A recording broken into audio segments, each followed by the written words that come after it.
Hi all, just doing a real quick video. These right here are blueberries that I just finished. I had them soaking in some peroxide that I sprayed on them. And what I'm doing now is just rinsing it off. So I just wanted to show you how you can be able to wash your blueberries. I'm washing it. This is cold water that I have here. So I don't want to get it, so I want to get it so that there's maybe around 2 inches worth of water. And blueberries, they're very fragile. So I'm going to show you how I wash them with my hands. Okay, so I have the water. Do you see how freely I'm able to move it? That's how I want it. And this brown stuff right here, you can easily take that out because you're not going to eat that.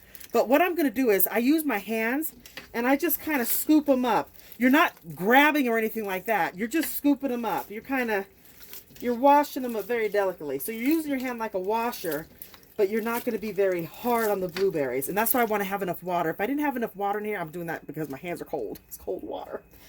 But what you want to do is make sure you have enough water in there that they can freely move around like this. You don't want the water to be barely on it so that while you're pushing down on it, you're pushing down the blueberries. Like I can put my hand all the way down and the blueberries move around so freely. That's what you want. So I'm just washing it around like this. And you see I'm just picking it up basically and dropping it in the water. Okay, and that's good. So I am going to go ahead and wash it a few more times. Maybe around 2 more times. So what I do is, I have this right here. This is actually a pizza thing.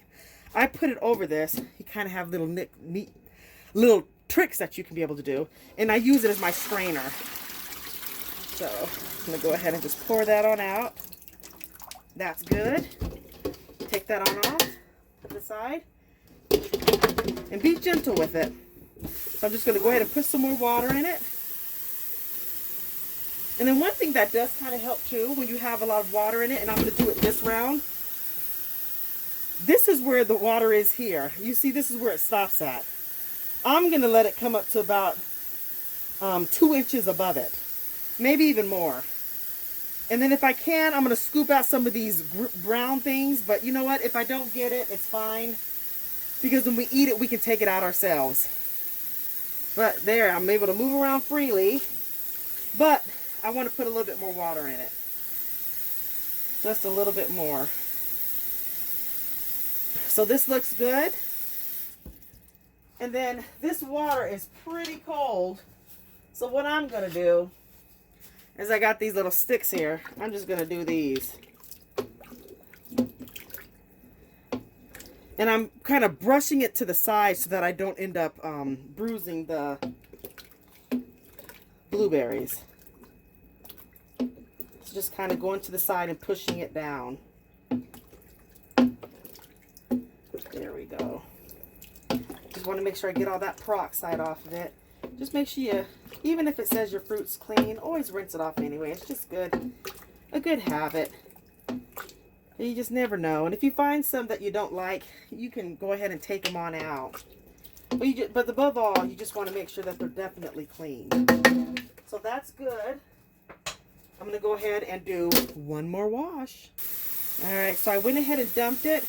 And I just kind of give it a little shake because I want the blueberries to slide on down. It's not required. I'm just letting you know what I'm doing. Nothing's ever required. We just do tricks and tips and put it online, and hopefully we can help those who we can. And if you have advice, pass it along. Let's be a community. So this is good, but I want to be a little bit more. So I'm going to get my stick again. Just going to run it through it. And I just want to distribute it around because I want to make sure all the peroxide should definitely be off. But just one last final cleaning. And that's why, again, make sure you have enough water so that you're not damaging your blueberries because they're so fragile. Okay. And I'm going to go ahead and drain this with my pizza thing. And then you can do what you wanted to do with it. You can, at this time, you can freeze it. You can dehydrate it. You can steam it. So that you can, because some people steam it and then put it inside of the freezer. There's debates on what you should do or if you should steam it. But this is just to show you how to clean it. You can decide and, you know, do your research and figure out what you want to do. But anyway, these blueberries are nice and clean and ready. So you can check out my other video and see how I'm going to store it. So anyway, this is me cleaning some blueberries. Thank you so much for watching. Take care and definitely, definitely, God bless.